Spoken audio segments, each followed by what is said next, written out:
నమస్తే, welcome to BRK agriculture. నేను మీ కిషోర్. ప్రస్తుతం మనమైతే 60 acres mango golden mango farm దగ్గర అయితే ఉన్నాం. ఇక్కడైతే వీలైతే జీవామృతం వేసి మ్యాంగో ఫామ్ని రన్ చేస్తున్నారు. అది యొక్క మనం ఎప్పుడైనా పొంగనూరు ఆవులను చూస్తుంటాం. పొంగనూరు ఆవులతో సమానంగా ఉండే మల్నాడు అంట. ఒకసారి మధుగారు అయితే మన పక్కన ఉన్నారు, అతన్ని అడిగి తెలుసుకుందాం. ఏంటి సార్ మల్నాడు అంటే? మనం పొంగనూరు ఆవులను ఎక్కువగా చూసుకుంటాం. పొంగనూరు ఆవు అంటే 1 ఫీట్ 2 ఫీట్ 3 ఫీట్ వరకు ఉంటుంది. బట్ ఇక్కడ మల్నాడు ఆవు అయితే ఓన్లీ 2 ఫీట్ 2.5 ఫీట్ 3 ఫీట్ వరకే ఉంది. ఇది ఎంతకు మించి ఎదగదా సార్? దీని యొక్క ప్రత్యేకత ఏంటి? దీని యొక్క ప్రత్యేకత ఏం లేదు, కానీ దీని ఇక్కడ అలాగే మధుగారితో పాటు మన సదానంద గారు అయితే ఉన్నారు. ఇతను కూడా అడిగి తెలుసుకుందాం. Hi sir. హాయ్ సార్, నమస్తే. ఈ గోల్డెన్ ఫామ్లో ప్రత్యేకత ఇప్పటి వరకు మామిడికాయల ఎగ్జోటిక్ వెరైటీస్ అరౌండ్ 125 రకాల చూసాం దగ్గర. అందులో చాలా టాప్ అండ్ వెరైటీలు చూడడం జరిగింది. అదేవిధంగా ఇక్కడ తీసుకున్నట్లయితే ఆవులు జనరల్గా మనకు తెలిసినవి ఒంగోలు ఆవులు ఉంటాయి, జెర్సీ ఆవులు ఉంటాయి, గిర్ ఆవులు ఉంటాయి. వాటిలో ప్రత్యేకతంగా ఇక్కడ మేము ఏం పెంచుతున్నాం అంటే కర్ణాటక బ్రీడ్ అయిన మల్నాడు.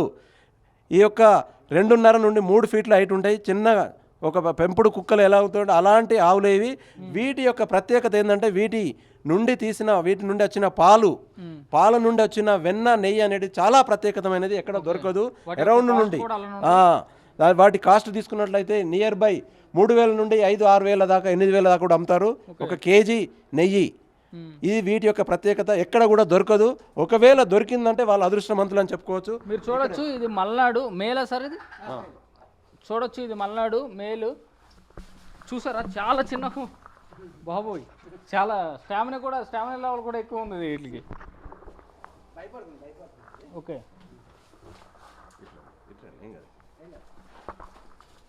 ఫీమేల్ సార్ ఇది. సో ఇక్కడ చూడండి జనరల్గా, ఎందుకంటే దీని నెయ్యి పాలు తాగడం చాలా ప్రత్యేకత. ఇది ఎవరైనా కూడా మీకు ఎక్కడ కూడా దొరకదు. ఎందుకంటున్నంటే నాకు తెలిసినంత వరకు నేను 26 ఇయర్స్ ఫీల్డ్లో ఉన్నాను. ఇక్కడే ఫామ్లో చూశాను. నెక్స్ట్ పొంగనూరు కూడా చూశాను. నెక్స్ట్ తీసుకున్నట్టయితే ఒంగోలు గిర్రి కూడా చూసాము, జెర్సీ కూడా చూసాం. కానీ ఈ ఫామ్లో వీటి యొక్క ప్రత్యేకత, వీటి యొక్క పేడ, వీటి యొక్క మూత్రము, వీటి ద్వారానే జీవామృతం కానీ పంచగవ్య కానీ ఇలాంటి మన గో ఆధారిత ఉత్పత్తులతోటి మనం మామిడికి కానీ వరికి కానీ అదేవిధంగా తీసుకున్నట్లయితే మన కూరగాయలు కానీ నెక్స్ట్ సపోటా కానీ ఇక్కడైతే ఏదైతే పండిస్తున్నామో వీటి యొక్క పేడ, మూత్రము, జీవామృతము వీటితోటే తయారు చేసి మనం ఎక్కువ శాతము దాదాపుగా పౌర్ణమికి అమావాస్యకే మాత్రమే కొన్ని ప్రోడక్ట్లు స్ప్రే అనేది చేస్తాము. వాటి పౌర్ణమి అమావాస్యకి ఎందుకంటే పురుగు యొక్క ఉధృతి ఆ టైంలో ఉంటుంది. వీటి ద్వారా మనం వాటిని ముందస్తుగా ఈ యొక్క స్ప్రేలు పిచికారి చేసుకొని మనం ఈ విధంగా మామిడి పంట, వరి పంట, అదేవిధంగా సపోటా తీయడం జరుగుతుంది. ప్యూర్ న్యాచురల్ ఫార్మింగ్లో మనం చేయడం జరుగుతుంది. ఈ పొంగనూరు ఆవులకి వీటికి డిఫరెన్స్ ఏంటి సార్? పొంగనూరు ఆవులు జనరల్గా చిత్తూరు జిల్లాలో ఉంటుంది. ఇది వచ్చేసి కర్ణాటకని వెస్టర్న్ కర్ణాటకలో మాత్రమే దొరుకుతాయి. ఇవి ఒకటి దగ్గర 1,50,000 నుండి 10,000 కోటి ఒక తెలిసిన పర్సన్ ద్వారా మనం కొనడం జరిగింది. సో ఇప్పుడు ఇంకా వీటి యొక్క పాలు ఇట్లా మనకు రాలే, ఇప్పుడే రెడీగా ఉన్నాయి. కొన్ని వయసు ఇంకా ముదరలేదు. వయసు ముదిరిన తర్వాత పాలు తీసుకుంటాము. అప్పుడు కూడా మీకు దీని యొక్క ఎంత శ్రేష్టమైనదో మీకు కూడా చూపిస్తాము. ఏంటి సార్ ఇది బ్రీడ్? మల్నాడు కర్ణాటకలోని వెస్టర్న్ ప్రాంతంలో మాత్రమే ఉంటుంది. ఇది చూడండి, కర్ణాటకలో ఉన్న వెస్టర్న్ ప్రాంతంలోనే మల్నాడు అనేది ఉంటుంది. మనకి ఇప్పుడు పొంగనూరు ఎంత ప్రత్యేకతనో అక్కడ కర్ణాటకలో మల్నాడు అనేది అంత ప్రత్యేకత. ఇది చూడొచ్చు మీరు, శివుని ముందు నంది ఎంత చిన్నగా ఉంటుందో అలా ఆ టైప్లో అయితే ఇది ఉంది. చూడడానికి కూడా అదే విధంగా ఉంది. దీని యొక్క పేడ, దీని యొక్క ఎరువులు తీసి మాత్రమే అక్కడ వేస్తారంట. ఇక్కడ ఈ ఫామ్లో చూసుకుంటే ఇటు సైడ్ చూసుకుంటే చాలా ఉన్నాయి ఆవులు. ఇవే కాకుండా మన దేశీయ ఆవులు కానీ ఒంగోలుకు సంబంధించిన ఆవులు అన్నీ ఉన్నాయి.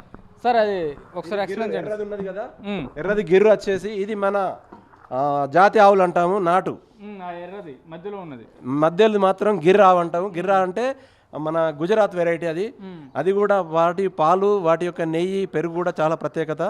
అది కూడా అరౌండ్ 2,000 నుండి 3,000 దాకా ఉంటుంది నెయ్యిన. పాలు కూడా 150 నుండి 300 దాకా అమ్ముతారు. సో వీటి యొక్క పేడ కానీ మూత్రం కానీ ఇవన్నీ కలెక్ట్ చేసుకొని మనము ఇక్కడ ఈ మామిడి, వరి, చెరుకు మన చీకు, సపోటా పైన ఈ యొక్క వీటి యొక్క ఉత్పత్తులే వాడడం జరుగుతుంది. ఇక్కడ ఇప్పటి వరకు అయితే మీరు ఏదైతే మామిడి పంట చూసారో వీటి యొక్క ఆ అవశేషాలు అంటే పేడ కానీ ఆవుమూత్రం కానీ జీవామృతం కానీ నీమాస్త్రం ఇలాంటివి అన్ని వీటితోటే కలుపుకొని మనం స్ప్రే చేయడం జరుగుతుంది. ఇవి దేశీ, ఇవి మన ప్యూర్ తెలంగాణ దేశీ వాళ్ళ. దేశీ వాళ్ళ అంట, ప్యూర్ తెలంగాణ. యా. సార్ ఇవి చూడడానికి ఎడ్లు అనుకున్నాం సార్, అంటే కాదు, మేల్ వెర్షన్ అనుకున్నాం. మేల్ కాదు కానీ అది ఆవులే. అవేంటి సార్ అవి? ఆవే మన దేశీ. మన దేశీ. ఓకే, దేశీలో 2 రకాలు ఉంటాయి సార్, అంటే ఎంత హైట్ కూడా రావు దేశీలో. వస్తుంది కొంచెం, మనం ఫుడ్ ఇట్లా బాగా పెడుతున్నాం, వస్తుంది అది. అది కూడా దేశీనా? దేశీ. Okay, thank you sir, thank you. అది చూసారు కదండి, ఈ గోల్డెన్ మ్యాంగో ఫామ్లో మ్యాంగోస్తో పాటు మ్యాంగో ఫామ్తో పాటు ఇక్కడైతే చూసుకుంటే చాలా వేరియేషన్ టైప్ ఆఫ్ కౌస్ కూడా, అదే ఆవులు కూడా పెంచుతున్నారు. ఇక్కడ చూసుకుంటే చూడండి ఇది ఎంత బ్యూటిఫుల్గా ఉందో. చిన్న ఆవు చాలా బ్యూటిఫుల్గా ఉంది. ఇది దేశీది అనుకుంటా, వైట్ అండ్ బ్రౌన్ కలర్లో చాలా బ్యూటిఫుల్గా ఉంది. Okay, thank you.